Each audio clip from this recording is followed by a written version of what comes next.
Hello बच्चों, my name is Faisal Ahmad. आज हम पढ़ने वाले हैं नंबर सिस्टम। तो चलिए क्लास शुरू करते हैं। तो सबसे पहले हम लोग जानेंगे नेचुरल नंबर क्या होता है। Counting number starting from 1 are called natural number. ऐसी संख्याएं जो 1 से शुरू होती हैं, ठीक है। ऐसी संख्याएं जो 1 से शुरू होती हैं और इनफाइनाइट तक जाती हैं, उसे हम क्या कहेंगे? Natural number. ओके। तो आपका आता है होल नंबर। होल नंबर, अगर all natural number including 0 are called whole number. ठीक है, जैसे आप देख सकते हैं इसमें 0, 1, 2, 3, 4 नंबर ये से होता है, 1 से शुरू होता है, 1, 2, 3, 4, 5, 6। और इसी में अगर आगे हम 0 लगा दें या 0 इंक्लूड कर दें तो ये आपका बन जाता है होल नंबर। अगला है आपका इंटीजर्स। इंटीजर्स किसे कहते हैं? Integer include all positive, negative number and 0। तो इंटीजर्स में आपका 0 होता है, पॉजिटिव नंबर होता है, नेगेटिव नंबर होता है। इसे राइट साइड में पॉजिटिव और लेफ्ट साइड में नेगेटिव नंबर। ठीक है, अगर होल नंबर में नेगेटिव नंबर ऐड कर दिया जाए वो आपका बन जाता है इंटीजर्स। अगला है आपका रेशनल नंबर। रेशनल नंबर किसे कहते हैं? Number that can be written in form of p by q where p and q are integers and q is not equal to 0।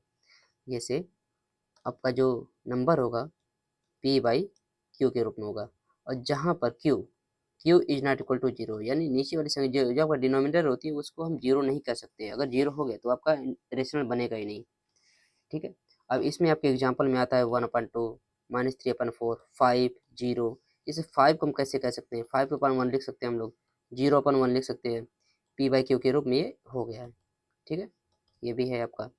तो ये अगर इसके रूप में बन जा रहा है तो कोई दिक्कत नहीं है, ये आपका रेशनल नंबर बन जाएगा। अगर यहीं पर हम 1/0 अगर कर देते, ये आपका रेशनल नहीं बनता।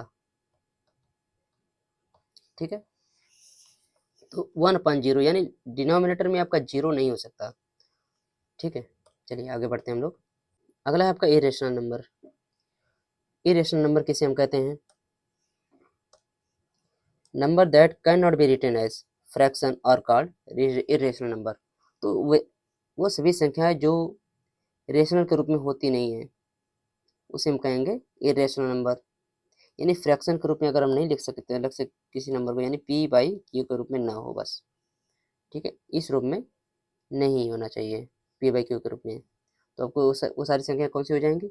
आपका जैसे रूट में 2 है, रूट में 3 है, आपका पाई है, तो इसे हम कहेंगे आपका इरेशनल नंबर। जैसे पाई का जो मान होता है वो है 0.14, लेकिन ये इतना नहीं होता है। अगर हम पाई को सॉल्व किया जाए तो पाई का मान होता है 22/7। अगर इसको सॉल्व किया जाए तो आपका 7 से डिवाइड करें आप,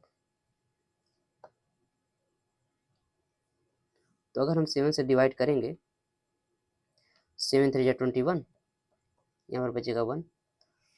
अब इसमें से डिवाइड होगा नहीं तो हम यहाँ पर लगाएंगे डेसिमल और यहाँ हो जाएगा 0। 7 1 जा 7, बचेगा 3 और यहाँ पर लगा देंगे 0। 7 4 जा 28, बच गया 2। फिर हम 0 लगाएंगे, 7 2 जा 14। इस तरह से आपका इनफाइनाइट तक चलता जाएगा, इसका कभी मान खत्म नहीं होता है। ठीक है, तो ये बढ़ता जाएगा, इसीलिए हम कहते हैं इसको इरेशनल नंबर।